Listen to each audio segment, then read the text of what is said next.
Bismillah. Assalamualaikum warahmatullahi wabarakatuh. Innal hamdalillah nahmaduhu wa nasta'inuhu wa nastaghfiruh wa na'udzu billahi min shururi anfusina wa sayyiati a'malina. May yahdihillahu fala mudilla lahu wa may yudlilhu falan tajida lahu waliyyan mursyida. Asyhadu an la ilaha illallah wahdahu la syarika lah wa asyhadu anna Muhammadan abduhu wa rasuluhu alladzi la nabiyya ba'd. Ya ayyuhalladzina amanu taqullaha haqqa tuqatih wa la tamutunna illa wa antum muslimun. Ya ayyuhan nasu taqu rabbakumul ladzi khalaqakum min nafsin wahidah wa khalaqa minha zawjaha wa batha minhuma rijalan katsiran wa nisaa'a wattaqullaha alladzi tasaaluna bihi wal arham innallaha kana 'alaikum raqiba. Alhamdulillah, para ikhwah yang semoga dirahmati Allah Subhanahu wa taala. Kita bersyukur kepada Allah Subhanahu wa taala yang telah memberikan kita kenikmatan sehingga pada malam hari ini kita dapat memulai kajian perdana kita pada kitab Riyadhus Shalihin, yang mana kitab ini merupakan kitab yang sangat bermanfaat untuk kita pelajari semua. Karena ini merupakan salah satu kitab yang dikarang oleh seorang ulama besar di mazhab Syafi'i. Beliau adalah Al-Imam An-Nawawi rahimahullahu ta'ala. Kitab beliau ini hampir semua golongan memilikinya. Sampai-sampai Syekh Utsaimin rahimahullahu ta'ala ketika mensyarah kitab beliau Arba'in An-Nawawi rahimahullahu ta'ala, Syekh Utsaimin mengatakan, dan aku melihat bahwa beliau merupakan salah satu orang yang paling ikhlas dalam menulis, paling ikhlas dalam menulis, dan aku tidak memberikan rekomendasi atas Allah atas seorang pun. Karena kita lihat banyak kitab-kitab beliau diterima oleh semua kalangan, baik kalangan atas maupun kalangan bawah. Ini menunjukkan salah satu bentuk keikhlasan beliau kepada Allah Subhanahu wa taala dalam menulis. Dan kitab beliau Riyadhus Shalihin ini merupakan kitab yang mengumpul berbagai macam adab, akhlak serta suluk. Yang antum akan dapatkan dalam kitab ini berbagai macam yang diajarkan oleh Nabi kita Muhammad sallallahu alaihi wasallam. Sehingga yang harus kita pelajari, yang harus kita ambil, yang paling penting adalah bukan bagaimana kita belajarnya, tapi bagaimana kita mengamalkan apa yang telah kita pelajari. Agar apa? Agar yang telah kita pelajari memang betul-betul bermanfaat untuk kita amalkan sehari-hari. Karena kalau seandainya hanya sekedar belajar dan belajar tanpa diamalkan, maka semua orang bisa belajar. Kenapa Allah membedakan antara orang yang berilmu dan orang tidak berilmu? Dalam firman-Nya, hal yastawi alladziina ya'lamuna wal ladziina la ya'lamun. Apakah sama orang yang berilmu dan orang tidak berilmu? Kenapa tidak sama? Ini ayat menunjukkan tanda tanya atau istifhamul ingkari. Artinya Allah bertanya tujuan untuk mengingkari pertanyaan tersebut. Karena tidak akan pernah sama antara orang yang berilmu dan orang yang tidak berilmu. Orang yang berilmu dia takut kepada Allah Subhanahu wa taala. Dan Al-Imam An-Nawawi rahimahullah taala merupakan orang yang paling takut kepada Allah Subhanahu wa taala. Salah satu orang yang paling takut kepada Allah Subhanahu wa taala dalam segala aspeknya. Beliau merupakan orang yang zuhud, beliau merupakan orang yang wara, beliau merupakan orang yang sangat sederhana. Dan habis waktu beliau adalah salah satunya untuk membaca kitab, membaca buku. Bahkan beliau satu hari membaca 12 mata pelajaran. 12 mata pelajaran. Dan itu beliau setiap hari rutinitasnya, kadang-kadang sampai 12. Saking apa? Dan beliau menulis kitab Riyadhus Shalihin sebagai nasihat untuk kita semuanya, untuk para penuntut ilmu, dan bagaimana mereka belajar untuk menjaga perangai mereka sebagai seorang muslim. Pada kitab Riyadhus Shalihin, bab yang pertama yang beliau angkat tentang koneksi hati yang akan kita bahas malam ini. Koneksi hati atau yang kita tahu dengan keikhlasan dalam beramal kepada Allah Subhanahu wa taala merupakan satu hal yang sangat berat. Orang mengatakan dia ikhlas secara ucapannya, tapi kadang-kadang hatinya tidak mampu untuk mendustakan bahwa dia tidak ikhlas. Kadang-kadang dia lihat ada orang, kemudian dia berbuat, kemudian dia melihat ada ini, kemudian dia melaksanakan kebaikan. Kadang-kadang dia tidak ikhlas, tapi dia mengatakan aku ikhlas, seperti orang bersedekah mengatakan aku ikhlas. Tapi setidaknya koneksi hatinya mengatakan tidak seperti itu. Karena riya itu, ikhlasan yang tahu hanyalah Allah Subhanahu wa ta'ala. Maka mempelajari koneksi ini merupakan satu hal yang sangat penting untuk kita dalami, agar kita selamat dari perbuatan-perbuatan riya, sum'ah, atau yang serupa dengan hal-hal tersebut. Makanya Nabi dalam banyak hal mengajarkan kepada kita bagaimana agar kita bisa ikhlas, agar bagaimana kita menjadi orang yang ikhlas dalam beramal, orang yang ikhlas dalam menjadi panitia kajian, orang yang ikhlas dalam menjadi dalam berteman, orang yang ikhlas dalam berkawan, orang yang ikhlas dalam bergaul, orang yang ikhlas dalam menuntut ilmu. Diajarkan banyak oleh Nabi kita Muhammad sallallahu alaihi wasallam yang harus kita pelajari, yang harus kita pelajari. Dan kita Riyadhus Shalihin pada pembahasan pertama akan dibahas masalah hati yang berkaitan dengan keikhlasan, karena itu merupakan perkara yang sangat urgent. Bahkan niat itu lebih penting daripada amalan. Kenapa dia lebih penting daripada amalan? Karena amalan ini walaupun sebesar apapun dia, kalau tanpa niat yang benar maka dia tidak ada apa-apanya. Tapi sekecil apapun niat itu, kalau dia dibarengi dengan keikhlasan dan kejujuran dalam melakukan hal tersebut, maka dia akan menjadi besar. Makanya para ulama kita mengatakan, Ibnu Qayyim atau yang lainnya mengatakan, rubba amalin kabirin yusaghiruhu niyam wa rubba amalin saghirin yukabbiruhu niyam. Berapa banyak amalan yang besar itu berbuah pahala menjadi kecil karena niat, dan berapa banyak amalan yang kecil berbuah pahala besar karena niat. Bagaimana tidak? Kita pernah membaca, agak maju biar yang lainnya masuk.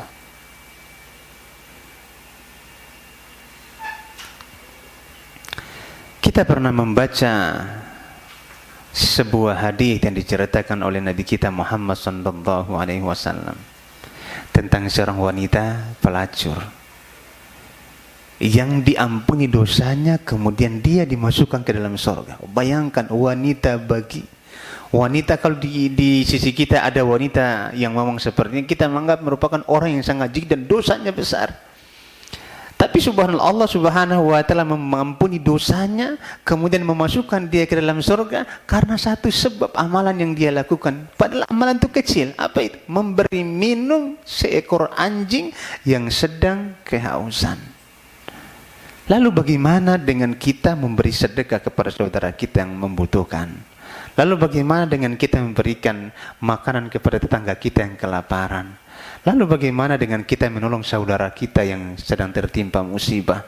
Kemudian kita ikhlas, maka itu merupakan salah satu sebab terbesar yang akan memasukkan kita ke dalam surga. Rasulullah mengatakan, menceritakan dalam hadis tersebut, seorang wanita pelacur yang sedang berjalan di padang pasir. Sedang di padang pasir. Kemudian dia kehausan. Dia mencari air. Dan dia mendapati sebuah sumur, satu sumur yang ada airnya. Dia masuk ke dalam sumur tersebut dan dia minum, karena memang mungkin sumur di hutan, di padang pasir mungkin nggak ada timba. Akhirnya dia masuk ke dalam. Dia masuk ke dalam sumur. Apa yang dia lakukan? Dia minum air sumur tersebut. Kemudian dia naik lagi. Setelah dia naik, dia melihat seekor anjing yang menjulurkan lidahnya. Sampai saking hausnya anjing ini, lidahnya hampir-hampir menempel ke pasir, saking hausnya. Maka dia merasa iba. Dia turun lagi ke dalam sumur. Dia berpikir, dengan cara apa saya mengambil air?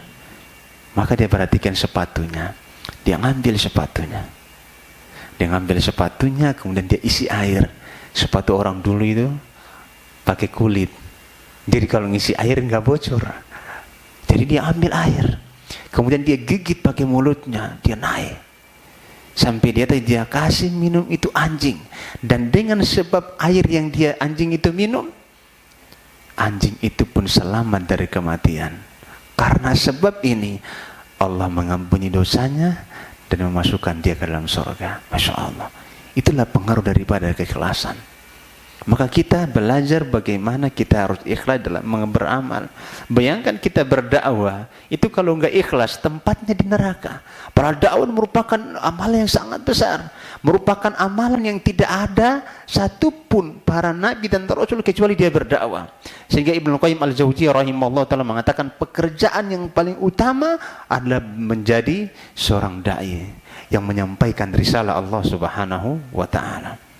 Tapi meskipun demikian, kalau dia tidak ikhlas dan hatinya salah dalam berdakwah, dalam menyampaikan kebenaran, maka dia juga pertama kali orang yang dinyalakan neraka untuknya.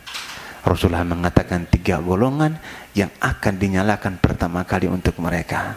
Yang pertama, orang yang apa ya? Para seorang mujahid yang berjihad di jalan Allah Subhanahu wa taala. Yang kedua, siapa? Orang yang membaca Al-Qur'an. Dan yang ketiga, yang membaca Al-Qur'an termasuk dalamnya para dai. Dia berdakwah, dia tidak ikhlas. Ini yang berbahaya. Maka koneksi hati harus kita pelajari secara mendalam agar amalan kita menjadi amalan yang ikhlas karena Allah Subhanahu wa taala pada setiap perkara. Dan subhanallah, dalam kitab Riyadhus Shalihin, Al-Imam An-Nawawi rahimahullahu ta'ala meletakkan bab, beliau mengatakan bismillahirrahmanirrahim, babul ikhlasi wa ihdari niyati fi jami'il a'mali wal aqwali al-barijati wal khafiyati. Dengan menyebut nama Allah Subhanahu wa ta'ala yang maha pengasih lagi maha penyayang.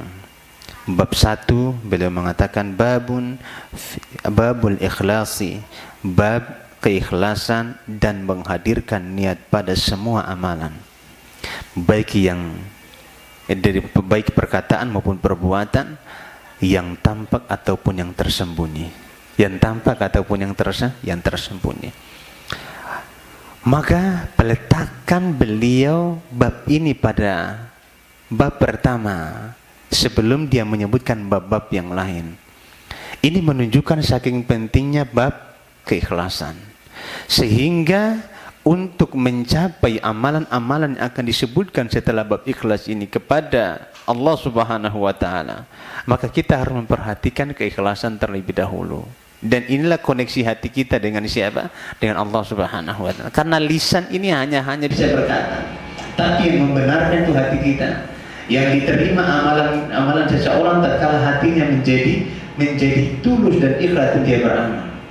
Maka wajar kalau saya dalam sebuah hadis Rasulullah mengatakan orang yang saf dalam satu saf atau dalam satu masjid, ada yang dapat 1/3, ada yang dapat 1/4, ada yang dapat 1/7, ada yang dapat 1/8. Kenapa bisa membedakan hal tersebut?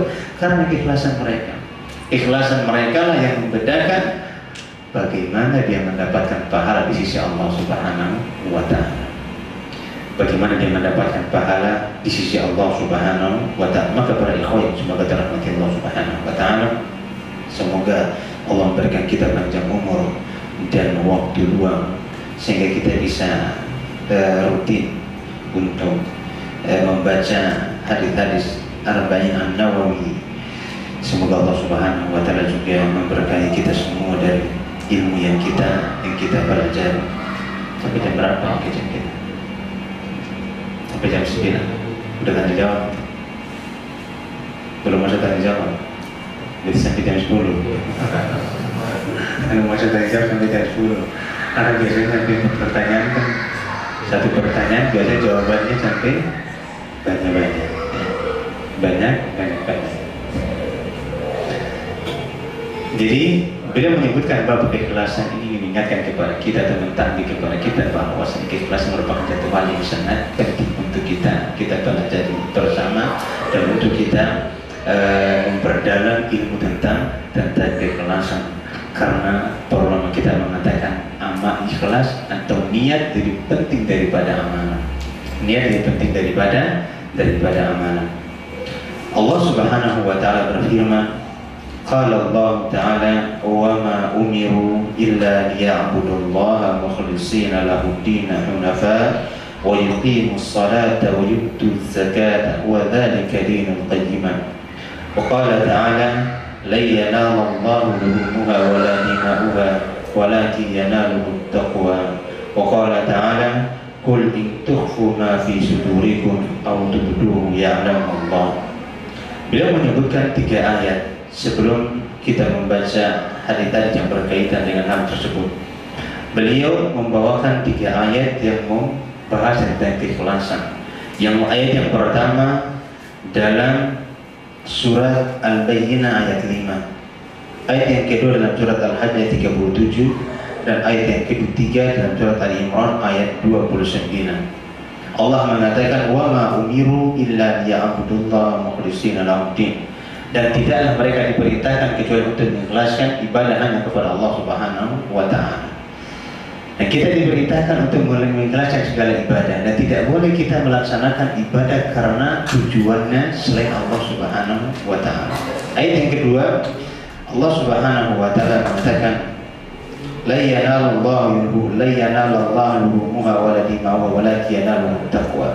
Tidak sampai kepada Allah daging-daging kurban kalian dan juga darah-darah yang kalian alirkan, tapi yang sampai kepada Allah ketakwaan kalian kepada Allah Subhanahu wa taala.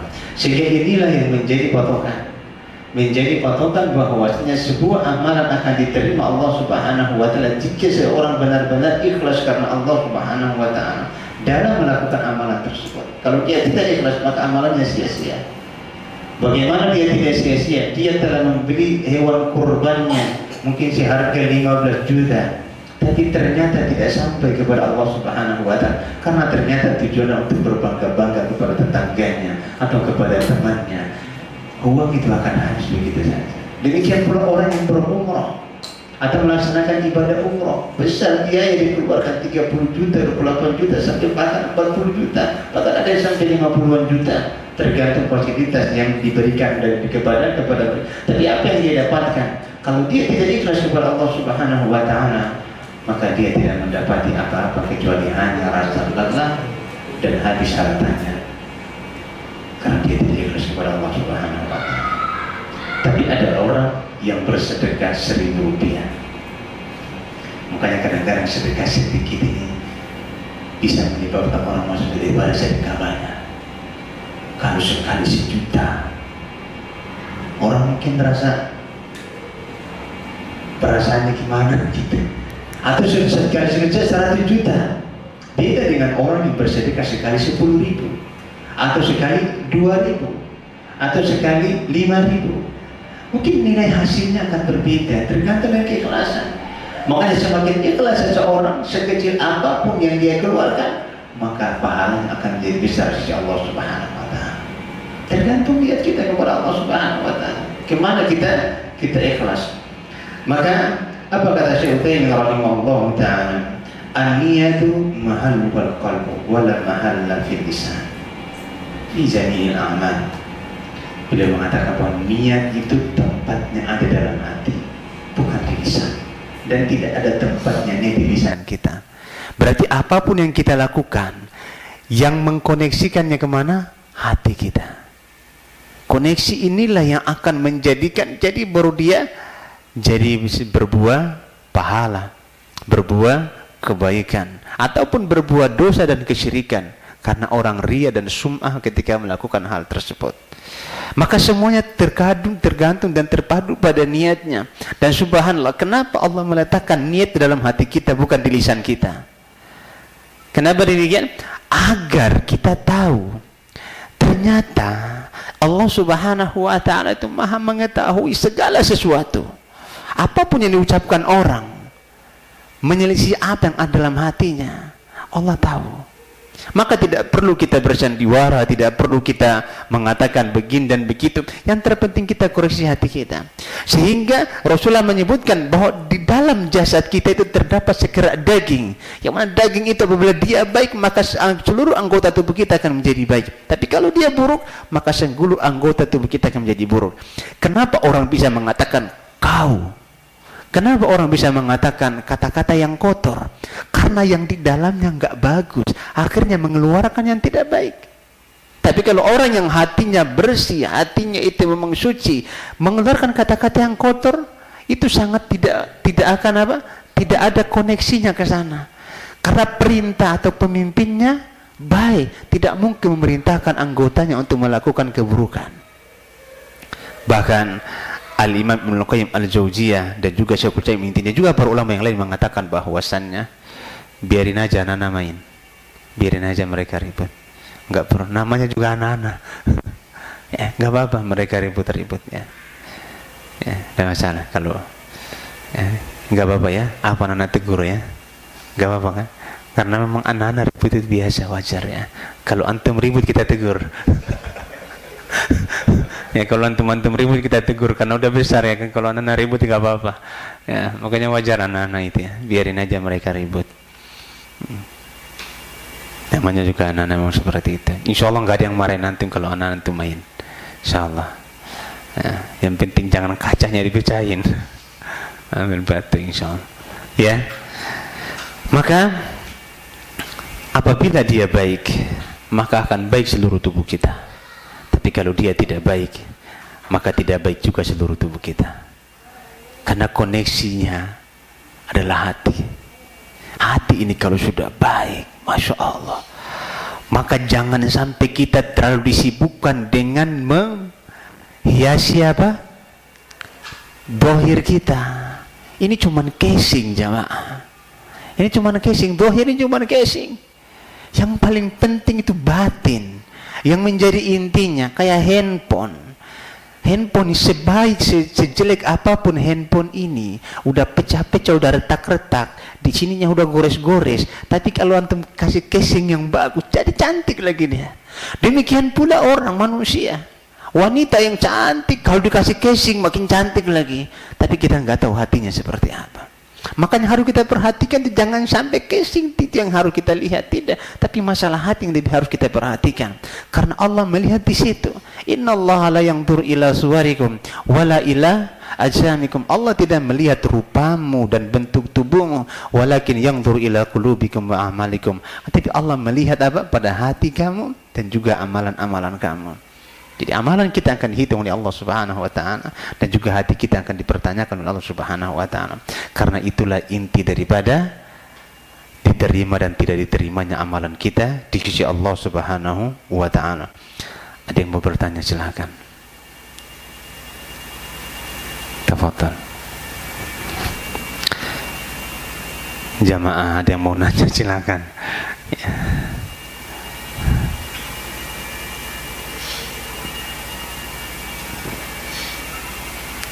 Kalau enggak dicatat secara langsung karena ruangan kita yang tertutup ya, Masya Allah. Ini memang dibuat untuk kajian yang biar kita nyaman di dalam mungkin. Silakan yang mau bertanya sebelum kita lanjutkan. Ya. Ini ada dua kemungkinan kalau enggak nanya ini. Kemungkinan yang pertama sudah paham. Kemungkinan yang kedua memang nggak paham. Ya saya berharap mudah-mudahan kemungkinan yang pertama, karena udah paham nggak perlu ditanyakan. Ya kalau ini yang didapatkan alhamdulillah. Cuman kalau nggak paham kemudian tidak bertanya, ini masalah. Makanya salah satu ketika Ibnu Abbas ditanya bima adraktal ilma, dan Ibnu Abbas merupakan sahabat yang disebut dengan baharul ilmi, lautan ilmu. Memang ilmunya banyak sehingga disebut dengan lautan ilmu. Ketika ditanya bima adraktal ilma, dengan cara apa engkau mendapati ilmu wahai Ibnu Abbas? Apa kata beliau? Biqalbin aqul wa lisanin saul. Dengan hati yang berakal dan lisan yang banyak bertanya. Lisan yang banyak bertanya. Kalau dua hal ini dihidupkan, maka hati itu akan mudah menerima ilmu. Jadi yang menerima ilmu kita itu bukan pendengaran sebenarnya, hati kita. Kalau pendengaran kita ini normal, tapi kalau hati kita enggak normal, sama aja. Tapi kalau pendengaran kita memang ada kurang-kurangnya, tapi kalau hati kita normal, ilmu itu akan masuk. Karena dia akan penasaran untuk mencari. Maka yang harus kita perhatikan adalah masalah hati. Jangan sampai casing ini yang terlalu kita perhatikan. Kadang-kadang orang tumbuh jerawatnya 1, 2 udah galau. Dia membeli apa nanti? Apa? Nah, pokoknya apa aja dibeli. Dia datang ke toko apa MS Glow ya. Dia akan beli semuanya itu. Walaupun mahal dia akan membeli. Tapi ketika tatkala ada maksiat yang dia lakukan atau amalan ketika sholat dia lakukan dia tidak khusyuk, dia biasa-biasa saja. Ini yang menjadi masalah sebenarnya. Masalah yang paling penting itu bukan masalah casing. Makanya ketika ada orang yang bermasalah dengan keluarganya kemudian dia menceraikan karena dia telah melihat wanita lain misalnya, ya kita harus nasihatin dia. Antum tahu bahwa yang antum sedang diuji, yang di sana sama yang di sini itu sama saja. Yang membedakan casing mereka, sejatinya wanita itu tidak jauh berbeda. Yang membedakan mereka casingnya apa? Ada yang hidungnya mancung, ada yang hidungnya mancung ke depan, mancung ke dalam. Ya, itu aja yang membedakan. Ada yang kulitnya putih, ada yang kulitnya hitam. Semuanya itu casing. Tapi yang dilihat adalah masalah hati. Itu yang harus kita perhatikan.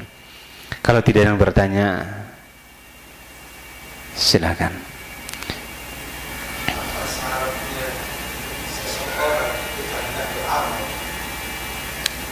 Apa syaratnya? Ikhlas dalam beramal. Ketika seseorang mau beramal, apa ya? Ketika kita mau beramal, apapun amalannya, yang harus kita perhatikan adalah agar kita bisa ikhlas.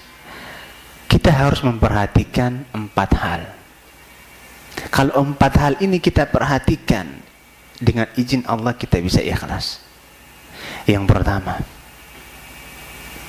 kita harus tahu bahwasannya yang memiliki surga dan neraka itu bukan manusia, tapi Allah Subhanahu wa ta'ala. Kenapa demikian? Karena kita beramal tujuan kita untuk mendapatkan surga, bukan untuk dapat apa-apa. Bukan untuk dapat apa-apa, tapi semata-mata kita dapat surga. Betul atau tidak? Dan kita tidak mau masuk neraka. Dan manusia tidak punya surga, tidak punya juga neraka. Yang punya surga dan neraka siapa? Allah Subhanahu wa ta'ala. Yang kedua, manusia tidak bisa memberikan manfaat dan juga tidak bisa memberikan bahaya kepada kita. Siapa yang bisa memberikan manfaat kepada kita kalau Allah tidak menghendaki? Makanya di sini antara zikir setelah salat, Allahumma la mani'a lima a'taita wa la mu'tiya lima mana'ata. Ya Allah, tidak ada satupun yang mampu menghalangi pemberian apabila Engkau telah memberikan, dan tidak ada satupun yang mampu memberikan jika Engkau telah menghalangi. Maka kita harus lihat bahwa Allah lah yang memberikan manfaat dan madarat kepada kita. Ini yang pertama. Yang kedua dan yang ketiga, kita harus tahu bahwasannya segala amalan yang kita lakukan di permukaan bumi ini, dengan segala ibadah yang kita lakukan di permukaan bumi ini, dengan rezeki yang Allah berikan kepada kita yang tidak seimbang, kesehatan yang Allah berikan kepada kita, mata yang Allah berikan kepada kita tidak seimbang, maka kemudian kita mau melenceng dari niat kita terhadap ibadah yang kita lakukan. Bayangkan kalau seandainya gendang telinga itu disuruh bayar, tentunya kita tidak ada yang kaya di permukaan bumi ini. Kalau seandainya penglihatan mata kita yang kita disuruh bayar, maka tentunya kita akan miskin semuanya. Dan kalau seandainya oksigen itu kita diminta untuk bayar, maka tidak ada yang mampu untuk membelinya. Siapa di antara antum anak kasih hadiah? Ada hadiah enggak? Lagi di jalan, Masya Allah, kayaknya berat hadiahnya ini, berat hadiahnya kayaknya, sampai jalannya pun lambat, ya kan? Sampai jalannya pun lambat, nah lagi di jalan ya, berat ini. Tapi mudah-mudahan ada mobil satu di depan. Nah, ya, maka subhanallah, ini yang ketiga. Jadi kita harus lihat. Makanya Hasan Al-Basri rahimahullah telah mengatakan dalam sebuah ungkapan itu, ulama ini mengatakan kalau kamu bermaksiat kepada Allah, kamu harus lihat 3 hal. Yang pertama, rezeki siapa kamu makan selama ini, di bumi siapa kamu tinggal selama ini. Sehingga memang ini yang menjadikan kita harus berpikir baik itu kita mau melakukan dosa atau kita mau melakukan sebuah amalan, agar kita betul-betul ikhlas dalam mengerjakannya. Dan yang terakhir, yang keempat adalah kita harus ingat bahwasannya Allah Subhanahu wa ta'ala lah yang maha tahu apapun yang kita lakukan. Kecil apapun perbuatan kita lakukan dan besar apapun perbuatan kita lakukan, Allah tahu. Tidak ada yang tersembunyi bagi Allah Subhanahu wa ta'ala. Kalau seandainya seorang yang bermunajat di tengah malam, di sepertiga malam dia bermunajat dengan orang yang berdoa setelah setelah salat rawatib, kemudian dia berdoa, Allah tahu dua-duanya. Yang paling ikhlas di antara mereka pun Allah maha tahu. Maka tidak perlu kita ria kepada orang, tidak perlu juga kita sum'ah kepada orang, karena 4 hal di atas. Jadi ketika kita mau melakukan sesuatu, ini yang harus kita ingat, bahwa Allah telah memberikan kita rezeki, yang dengan rezeki itu Allah berikan kita makan. Nanti bisa bayangkan ketika gendang telinga anak yang kanan ini pecah, itu periksa ke dokter untuk ternyata subhanallah, ini terlalu besar gendang itu, ini besar, mungkin kita belah 3 lagi mungkin baru mengimbangi, tipis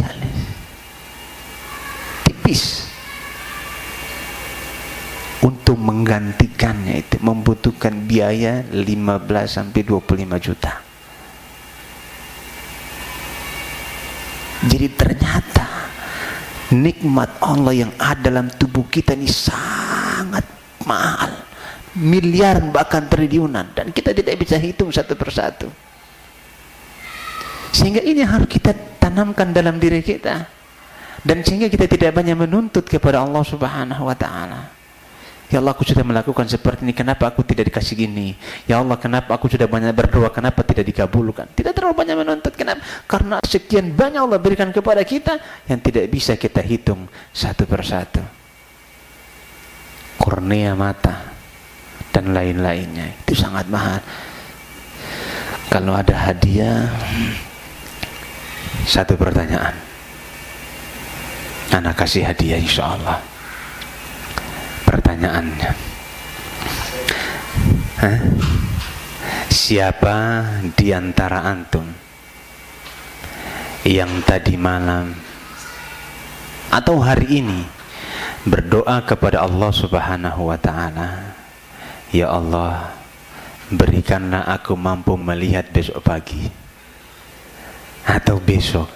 Angkat tangan. Ada enggak? Enggak ada. Yang ada kita berdoa, ya Allah, lancarkan rezekiku, ya Allah, mudahkanlah urusanku. Yang itu kita berdoa biasa. Tapi subhanallah, ketika kita tidak minta, Allah kasih, kita bisa lihat gratis, majanan, dan Allah tidak butuh biaya. Tapi Allah kasih, kita bisa lihat. Antum bisa kontrol usaha antum bisa kerja dan melihat dengan bagus di jalan. Itu kan Allah berikan tanpa kita minta, tanpa sedikit pun kita minta. Tapi Allah kasih secara gratis, dan Allah bantu kepada kita secara cuma-cuma. Tinggal dituntut kepada kita satu, banyak-banyak bersyukur kepada Allah Subhanahu wa ta'ala. Siapa di antara kita yang pernah minta seperti itu? Bahkan yang ngomong di depan aku nggak pernah minta. Iya, karena memang ini sesuatu yang kadang-kadang kita remehkan. Padahal kalau mata kita diambil satu saja, kita baru tahu ternyata nikmat mata lebih berharga daripada nikmat mobil. Nikmat melihat lebih berharga daripada nikmat mendapatkan satu buah mobil. Tidak ada apa-apanya ternyata mobil ini dibandingkan dengan nikmat mampu kita melihat. Masya Allah. Kalau kita berarti ini bukan hadiah, berarti simbolis berarti. Kok ada kata-kata sementara ini? Ini hadiah beneran apa simbolis? Beneran. Bahasanya itu harus diperbaiki ya. Siapa yang badannya paling besar di sini? Angkat tangan. Ana mau tengok. Mana? Yang paling besar. Antum sama beliau siapa yang lebih besar? Bukan menghina ini ya, bukan. Tapi menghormati karena di sini ada baju XXL. Saya mau kasih. Di sini Pak. Masya Allah. Barakallahu fiik. Iya. Ya. Masya Allah.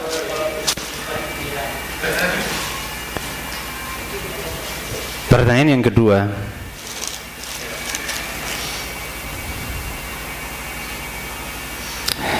sebutkan 2 dari hal-hal yang harus dilakukan ketika melakukan satu amalan. Silakan.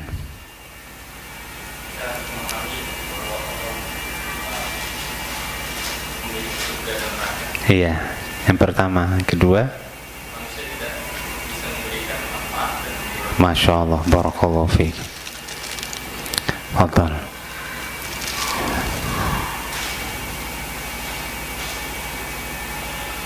Ya, soal yang selanjutnya, siapa pengarang kitab Riyadhus Shalihin? Imam Nawawi rahimahullah ta'ala. Masya Allah, barakallahu fiik. Tapi itu jangan dijual ya, akhirnya dipakai. jangan dijual. Itu untuk dipakai. Ya, kita lanjutkan 5 menit, kemudian kita sudahi ya, karena memang kajiannya memang ada yang tinggalnya jauh, jadi insya Allah 1 jam cukup. Insya Allah 1 jam atau 40 menit sudah cukup. Kemudian beliau Allah mengatakan, Qul in tukhfu ma fi sudurikum aw tubduhu ya'lamuhu Allah. Katakanlah, jika kamu menyembunyikan tukhfu ma fi sudurikum, di dada-dada kalian, aw tubduhu ya'lamuhu Allah, atau yang kamu sembunyi atau yang kamu tampakkan, Allah Subhanahu wa taala mengetahuinya. Allah mengetahuinya. Maka hendaklah kita memperbaiki segala amalan kita tatkala kita hendak melakukan sebuah amalan. Karena apapun yang kita tampakkan dan apapun yang tidak kita tampakkan, Allah Subhanahu wa taala Maha mengetahuinya, dan Allah sendiri akan membalasnya atau yang akan menguranginya. Karena semua itu milik dan hak Allah Subhanahu wa taala. Apa kata Syekh Al-Utsaimin rahimahullahu taala? ولهذا كان من نطق بالنية عند إرادة الصلاة أو صيم أو الحج أو الوضوء أو غير ذلك من الأعمال كان مبتدئا قائلا في دين الله ما ليس منه. Oleh karenanya, maka barang siapa yang hendak melakukan sesuatu, kemudian dia melafadzkan niatnya, baik itu ketika dia mau melaksanakan salat, atau melaksanakan puasa, atau melaksanakan haji, atau ketika hendak berwudu, kemudian dia melafadzkan niatnya, maka sesungguhnya dia telah melakukan sesuatu yang tidak ada anjurannya dari Allah dan Rasulnya. Karena mahalluhal qalb, karena niat yang tempatnya di hati. Dan sebab yang kedua, kenapa dia tempatnya di hati? Agar semua orang mampu melakukannya dan mudah melakukannya tanpa dia harus niatkan, tanpa dia harus sebutkan, tanpa dia harus apa? Harus bicarakan. Tapi dengan dia meniatkan itu sudah cukup bagi dia. Sampai-sampai Syekhul Islam Ibnu Taimiyah rahimahullah dalam kitab beliau Majmu' Fatawa, beliau mengatakan, "Lau kallafanallahu al-amali bila niyah lakana taklif ma la yutaq." Jika seandainya Allah membebankan kepada kita untuk melakukan satu amalan tanpa niat, tentunya ini merupakan pembebanan yang tidak mampu dilakukan oleh semua manusia. Tidak akan mampu. Kenapa? Karena memang niat itu ringan dalam hati. Tapi untuk menjaganya itulah yang paling berat.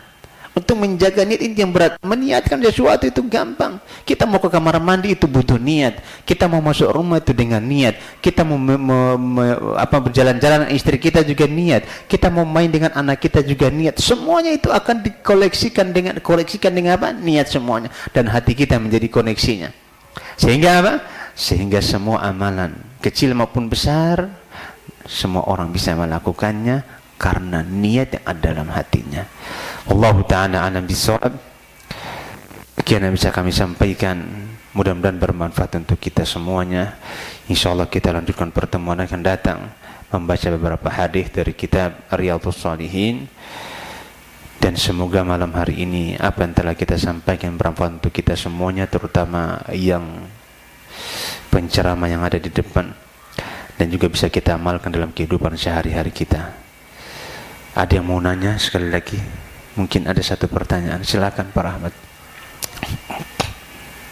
Tadi Ustaz bilang ada akal hati. Kemana berada? Nah, hati yang berakal, bukan kepala itu. Berakal, ya. Sebenarnya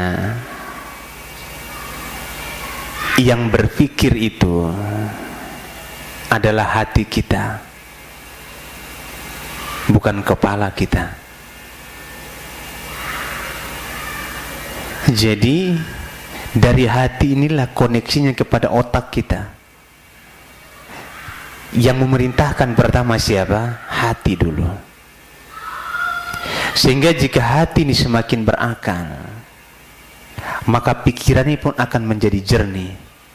Tapi kalau hati kita menjadi kotor, maka pikiran kita pun akan rusak. Mungkin ada yang bertanya, kok bisa Ustaz yang manusia berpikir dengan menggunakan hatinya? Yang mengatakan Allah Subhanahu wa taala dalam Al-Qur'an surat Al-A'raf ayat 179 atau 97. Allah mengatakan, "Walaqad dhara'na li jahannam katsiran minal jinni wal ins." Telah kami sediakan, ciptakan neraka jahanam kebanyakan manusia, untuk manusia dan jin. Kenapa demikian? Lahum qulubun la yafqahuna biha. Karena mereka punya hati yang tidak digunakan untuk berfikir. Ini Al-Quran yang bilang. Berarti kita berfikir menggunakan apa? Hati kita. Walahum a'yunun la yubsiruna biha. Mereka punya pandangan, punya mata, tapi tidak digunakan untuk melihat ayat Allah Subhanahu wa taala. Walahum adhanun la yasma'una biha. Mereka punya telinga tapi tidak digunakan untuk mendengar. Ulaika kal an'amu bal hum adall. Ulaika humul ghafilun. Mereka itu seperti binatang ternak, bahkan lebih sesat daripada binatang ternak. Mereka itulah orang-orang yang lalai. Dalam ayat ini, makanya Syekh Utsaimin rahimahullahu taala mengatakan bahwa manusia berpikir dengan menggunakan hatinya. Adapun otak itu sebagai pembantu daripada hati. Jadi hati ini raja. Kalau rajanya baik, maka semua akan jadi baik. Kenapa orang pikirannya kotor? Karena perintah hati. Akhirnya kotor pikirannya.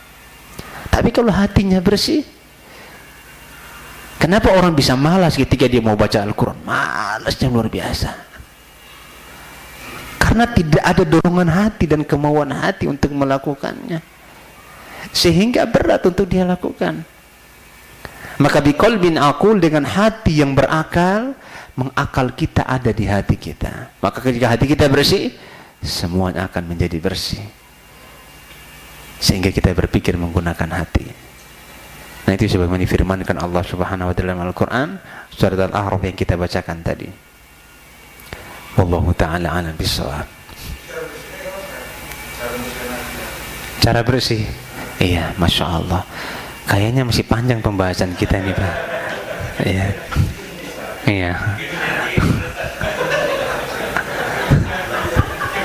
Iya. Semangat kali beliau ini, Masya Allah. Saya kalau udah jalan sama beliau, pertanyaan beliau itu banyak dan bermanfaat, Masya Allah. Iya, kita jawab Pak ya. Kita jawab. Lalu bagaimana cara membersihkan hati kita? Sebenarnya ini kita bahas tapi nggak masalah, nanti kita merojaah lagi insyaallah ta'ala. Lalu bagaimana caranya membersihkan hati kita? Yang pertama, doa kepada Allah Subhanahu wa ta'ala. Makanya Nabi alaihi salatu wassalam senantiasa berdoa agar Allah mencucikan hati beliau. Yang pertama, banyak-banyak berdoa. Karena tidak ada senjata yang paling ampuh untuk membersihkan hati seorang muslim melebihi doa. Karena yang bekerja di doa ini Allah yang mengaturnya. Maka kita minta sama Allah, di sujud kita Allah membersihkan hati kita, Allah mencucikan hati kita, agar kita tidak, kalau punya masalah dengan saudara kita, sekedar masalah begitu saja, tidak perlu harus dibenci, tidak perlu harus diambil kepada masalah yang berikutnya, karena hati kita memang hati yang bersih. Yang kedua, kita harus ingat bahwasannya orang yang menghadap Allah Subhanahu wa ta'ala pada hari kiamat adalah orang yang membawa hati yang bersih dan selamat. Al-yawma la yanfa'u malu wala banun illa man atallaha biqalbin salim. Hati ketika tidak lagi bermanfaat harta dan anak kecuali orang-orang yang datang kepada Allah dengan hati yang selamat. Ada kita perhatikan, oh ternyata ya Allah, ini yang akan saya bawa nanti, yang ini yang paling selamat, yang ini yang paling bahagia, yang ini yang paling beruntung di hadapan Allah Subhanahu wa ta'ala. Bukan dia yang badannya besar, bukan dia ototnya paling kekar, bukan dia yang hartanya paling banyak atau kendaraannya paling mewah, tapi hati yang paling selamat. Karena kita datang nanti, semua perhiasan dunia akan kita tinggalkan. Bahkan tidak ada satu pun yang melekat pada badan kita di hari kiamat nanti. Bahkan Rasulullah mengatakan, kalian akan dibangkitkan auratan ghurla, dalam keadaan telanjang bulat, belum dikhitan dan tidak beralas kaki. Itu yang akan kita hadapkan Allah Subhanahu wa ta'ala. Dan orang-orang yang berhati selamat yang selamat. Kalau kita ini yang kita lihat, ketika ada masalah hati akan kita koreksi segera. Yang ketiga, ingat, banyak orang yang hatinya bersih, akhirnya Allah jamin dia masuk surga. Akhirnya Allah jamin dia masuk surga karena bersihnya hatinya. Di antaranya hadis yang sering antum dengar kita bacakan adalah seorang laki-laki yang kurang masyhur di kota Madinah. Ketika Rasulullah duduk di majelisnya di Masjid Nabawi bersama para sahabatnya, apa kata Rasulullah SAW? Sebentar lagi akan masuk seorang calon penghuni surga dari pintu ini. Masuk seorang laki-laki yang kurang masyhur di kota Madinah, dan itu beliau mengatakannya sebanyak 3 kali berturut-turut, dan orang yang sama masuk terus.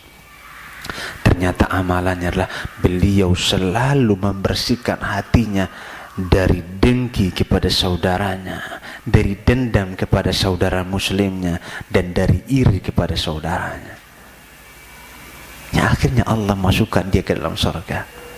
Sebagai aplikasi dari firman Allah Subhanahu wa ta'ala, yauma la yanfa'u malu wala banun illa man atallaha biqalbin salim. Ini 3 cara yang harus kita lakukan. Dan kita bacalah sejarah bagaimana para ulama, bagaimana Nabi kita Muhammad SAW membersihkan hati beliau. Beliau tidak pernah dendam. Kalau kita dendam yang ngapain ya kan? Oh, si fulan, nanti tunggu kau jatuh. Kadang-kadang seperti itu. Untuk apa? Makanya ketika Syaikhul Islam keluar masuk penjara, dibawa ke Mesir di penjara, dibawa ke Damaskus di penjara, yang saat ini dikenal dengan Syria di penjara di sana. Ketika akhir hayatnya, orang-orang yang punya masalah dengan beliau datang ke penjara. Wahai Ibnu Taimiyah, kami minta maaf terhadap kesalahan-kesalahan kami. Apa kata beliau? Sebelum kamu minta maaf, sudah aku maafkan semuanya kesalahan. Padahal subhanallah, karena sebab mereka lah dia mendekam bertahun-tahun dalam penjara, tapi dia tidak ada dendam sama mereka. Kenapa? Karena dia pengen selamat di hari kiamat nanti. Dia pengen menghadap Allah dengan selamat. Bukan dia membawa dendam, rasa marah dan lain-lainnya kepada saudara muslimnya. Itu salah satu cara untuk bersihkan. Dan mungkin salah satu cara adalah mudah memaafkan kesalahan orang lain. Hati kita akan jadi bersih. Mudah memaafkan kesalahan orang lain, hati kita akan menjadi bersih. Artinya apa? Banyak memberikan uzur kepada saudara kita. banyak memberikan kepada saudara kita. Wallahu ta'ala a'lam bishawab. Semoga Allah menjadikan kita orang-orang yang hatinya bersih. Amin ya rabbal alamin. Sekian yang bisa kami sampaikan, mudah-mudahan bermanfaat untuk kita semuanya. Wabillahi taufiq wallahu ta'ala a'lam bishawab. Kita tutup kafaratul majlis. Subhanakallahumma bihamdika asyhadu an la ilaha illa anta astaghfiruka wa atubu ilaik. Wassalamualaikum warahmatullahi wabarakatuh.